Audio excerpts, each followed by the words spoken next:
بسنته انجلى نوري لهدي الحق أرشدنا. الرحمن الرحيم. السلام عليكم ورحمة الله وبركاته.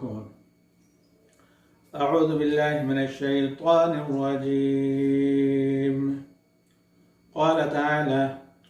قل اهبطوا منها جميعا فإما يأتينكم مني هدى فمن تبع هداي فلا خوف عليهم ولا هم يحزنون.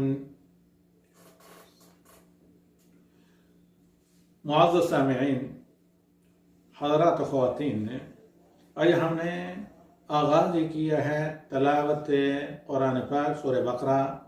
آیت نمبر 38 یعنی کہ 38 سے، جس میں اللہ تعالیٰ فرماتا ہے: قُلْ نَهْبِطُوا مِنْهَا جَمِيعًا فَإِمَّا يَأْتِيَنَّكُم مِّنِّي هُدًى فَمَن تَبِعَ هُدَايَ فَلَا خَوْفٌ عَلَيْهِمْ وَلَا هُمْ يَحْزَنُونَ۔ حضرات اور خواتین، معزز سامعین، انسان کی پوری تگودو،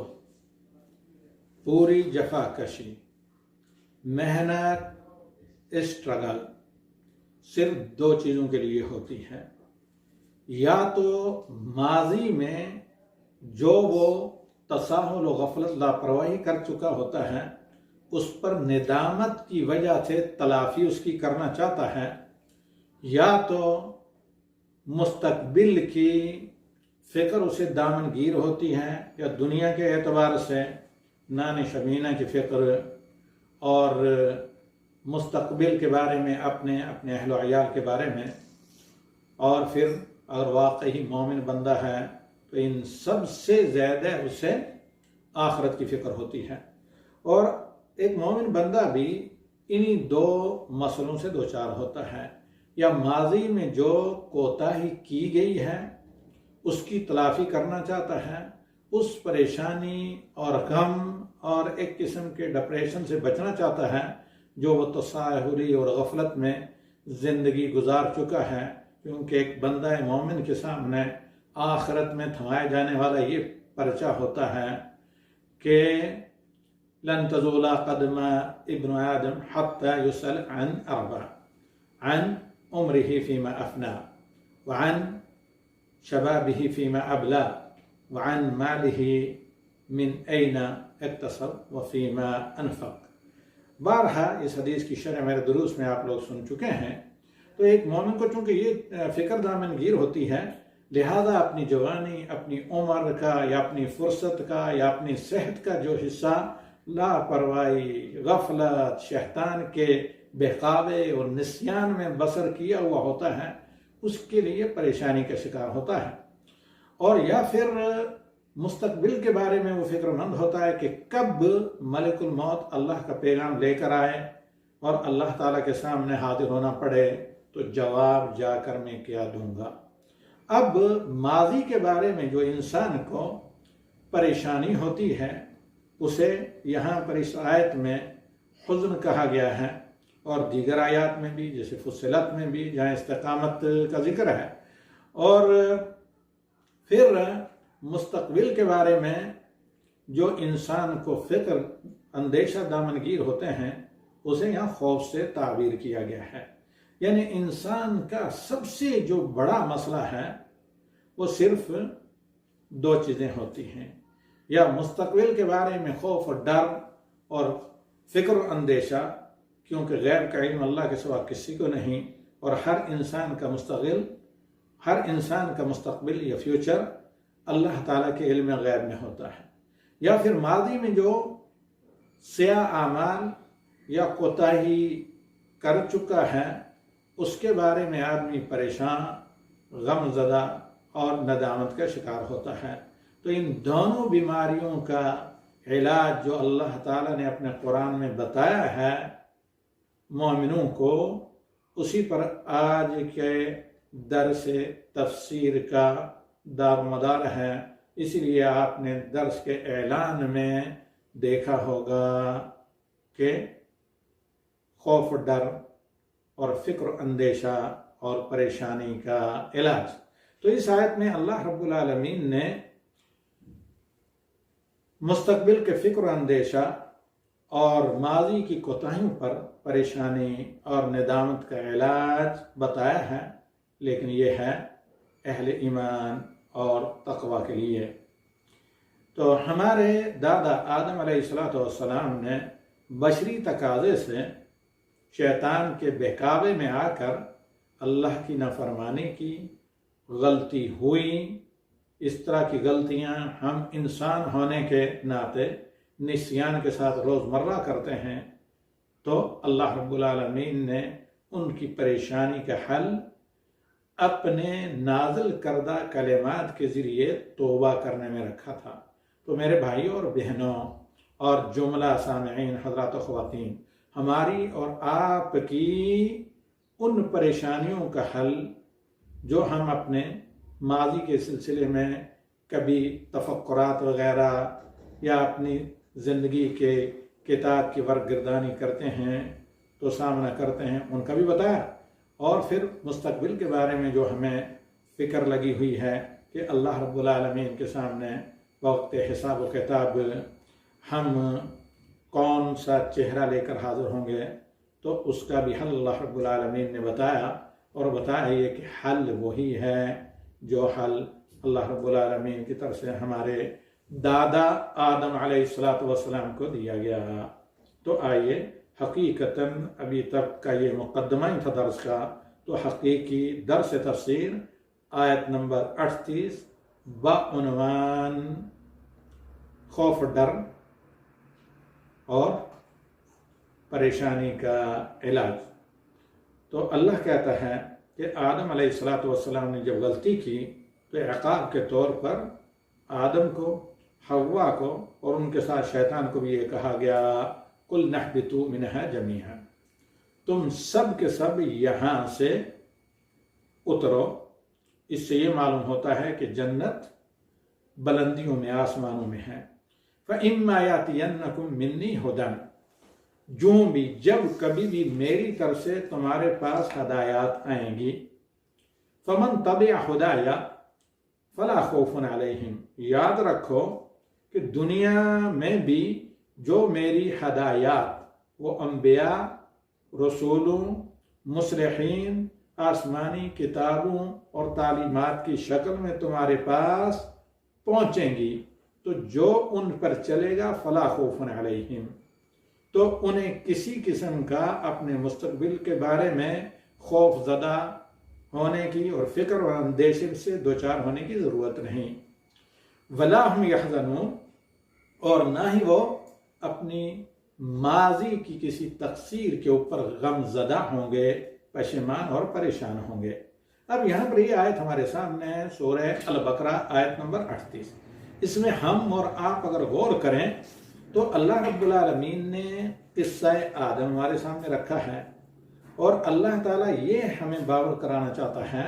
کہ آدم کے پاس میری ہدایت تھی کہ فَلَا تَقْرَبَا هَذِهِ الشَّجَرَةَ فَتَكُونَا مِنَ الظَّالِمِينَ، کہ میری تعلیمات کے مطابق چلیں ورنہ تمہیں پچھتانا پڑے گا، ظالموں کی سزا کا سامنا کرنا پڑے گا۔ لیکن انہوں نے کوتاہی کی، تو اللہ رب العالمین نے کوتاہی کا حل ان کے لیے توبہ رکھا۔ جب انہوں نے توبہ کی تو اب اللہ رب العالمین نے وعدہ کیا کہ واپس جنت میں داخل کیا جائے گا۔ تو لہذا پاس کی جو بشری تقاضے سے کوتاہی ہوئی تھی، اللہ نے توبہ کا حل رکھا اور کہا کہ اب اللہ رب العالمین کی مغفرت کا امیدوار ہو کر ماضی پر پشیمان ہونا،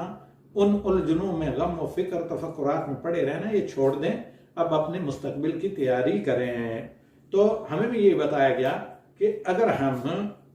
کہیں کوتاہی کر چکے ہیں تو توبہ کا راستہ کھلا ہے، لہذا ماضی کے میں پشیمان ہو کر اپنے مستقبل کو داؤ پر نہ لگائیں، اور مستقبل کے لیے اللہ تعالیٰ کے ہدایات یعنی انبیاء،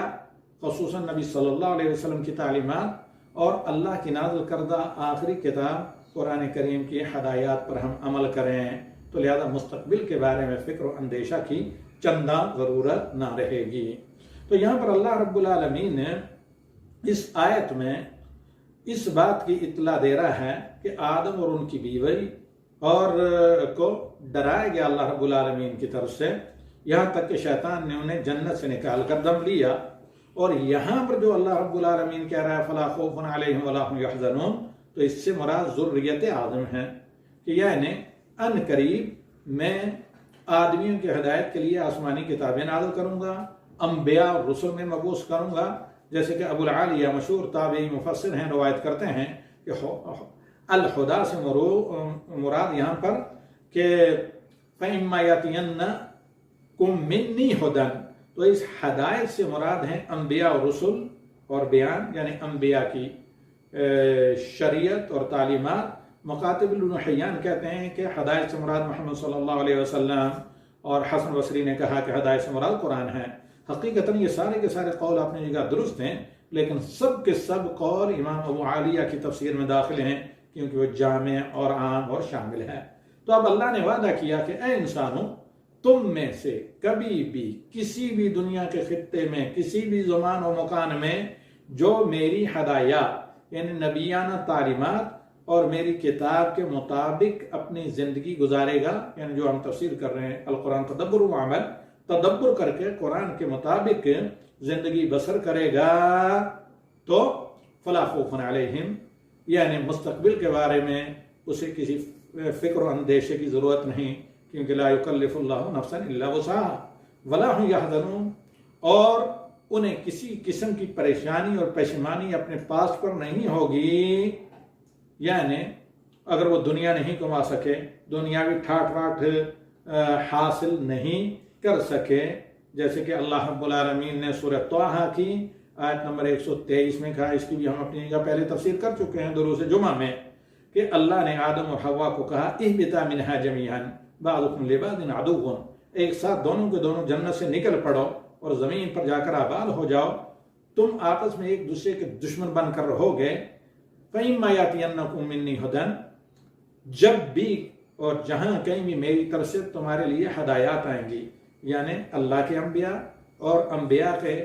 خاتمے اختتام کے بعد ورثۃ الانبیاء مصلحین، فمن اتبع ہدایا فلا یضل ولا یشقی، اور جس نے میرے نازل کردہ دین اور بھیجی ہوئی شریعت کی اتباع کی، اس کے مطابق اپنی لائف کو رن کیا، یعنی اس کے مطابق اپنے اخلاق اور اپنے معاملات کو ڈالا، فلا یضل، وہ کبھی بھی راہ راست سے نہیں بھٹکے گا، ولا یشقی، اور نہ پریشانی کا شکار ہوگا۔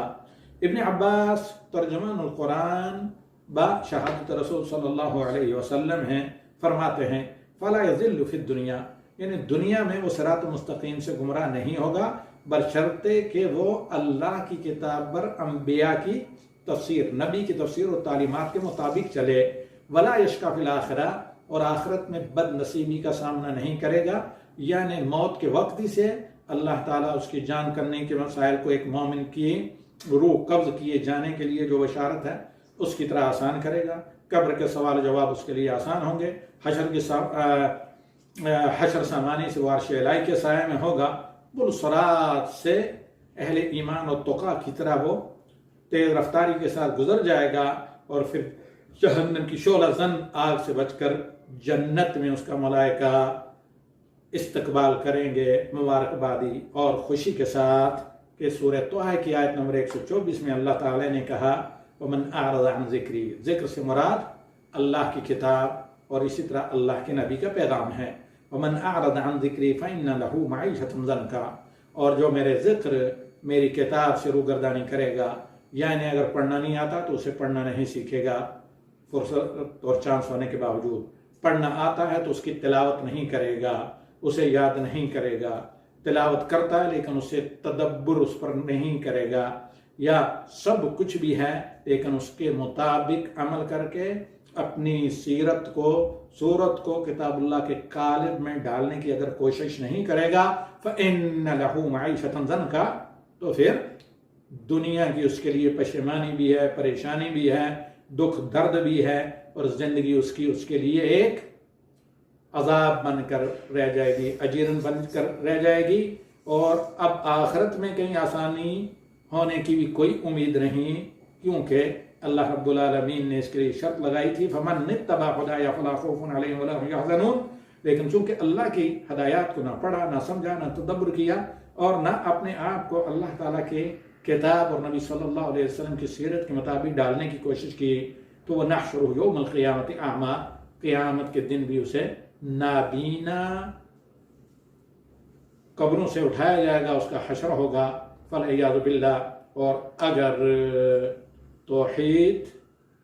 نہیں ہے اس کے پاس، تارک الصلاۃ ہے، تو اندھا ہی جہنم میں ہمیشہ ہمیشہ کے لیے ڈالا جائے گا، جہاں سے کبھی نہ جہاں سے کبھی نکلنے کا کوئی